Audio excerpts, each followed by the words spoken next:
So hello guys, welcome to the video. Today I'll be showing a couple of puzzles, analyze some positions, and basically I'll introduce and walk you through the how to play puzzles in chess.com and increase your rating. So you will learn many things from this video, that's for sure. So please watch till the end of the video. So, what do we have first? First, the most common thing we usually have in whatever thing we take is we have these two positions. These two pawn moves after two moves.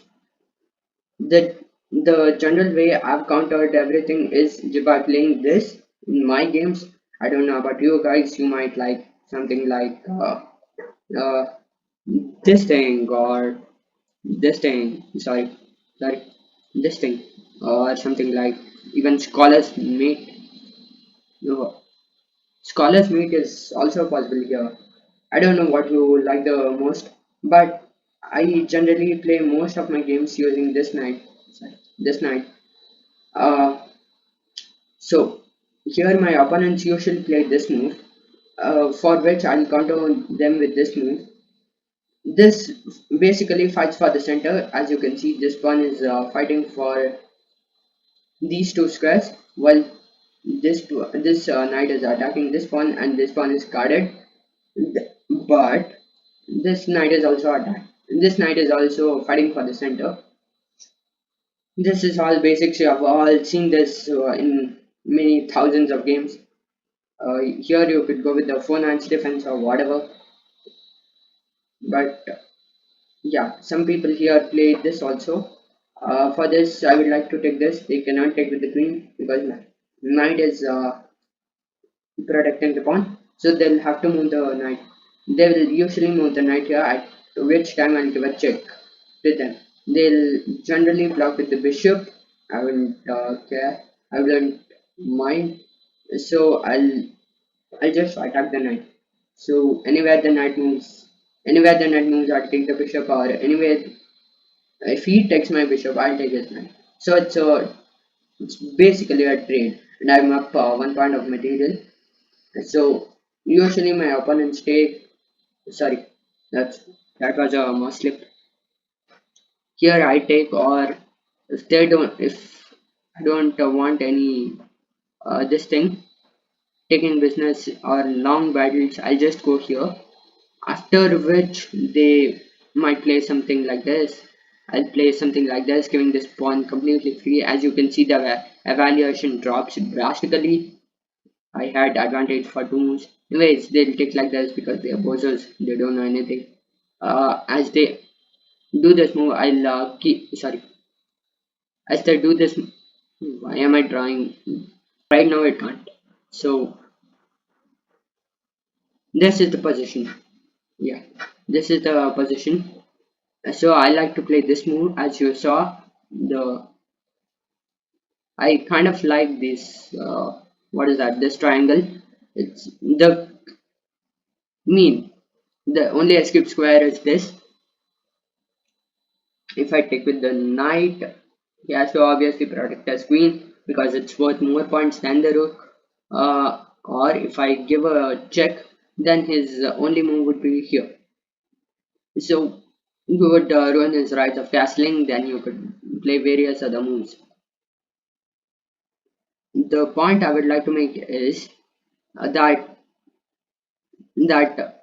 I basically like targeting their weaknesses, or the pawn which is protecting the king. You can also see a game where computer doesn't have this pawn and it managed to win. It was an absurd game. If you want that, I'll cover it. But it was an absurd game. Okay, so this is the position. So at this point, I would my opponents could generally play like this or some other random move. They would blunder, is not blunder. I would play this move and fork the two royal pieces. Obviously, the queen moves somewhere either here or here. As you see, it builds a massive advantage for me, as now I can win the rook. But he will soon attack me, so he can go like, or he can play like something like, I don't know. I don't know what he played because I'm not playing against a real guy. I'm just making moves on the analysis board, so I don't know how he'll play. So basically, this thing. I would like to go after this pawn with my knight and my bishop. So some opponents here would directly develop the knight here, or put their bishop like first give me a check or whatever, attack my queen and go back defend this pawn. Some people also like to do it like this way. At this position, I would simply do the same thing. Well, yeah. So we made it into our first position that I would like to show you. Not this, not any of this, not any of this. Wait, I'll just pause the video and go there. Don't go anywhere. The bishop was here. I have turned on fast animation so you couldn't see that. And then the knight was here. My bishop took the knight, and a pawn was here. It took the pawn took the bishop. Now what I do is I take with the queen. You see, it blocks. At this part of time, you might think, whoa, what am I doing? And do something like retreating back, all those. Yeah, that's also possible, but the most forcing move and best move according to me is queen takes rook on a8. That is the best move because even though the king comes here, we'll give this check. Uh, I can draw arrows fastly. That's my mistake. So the king, if the king would be here, I'll give this check by the bishop. Then the king would come here because he can only come there, or he can block with this thing.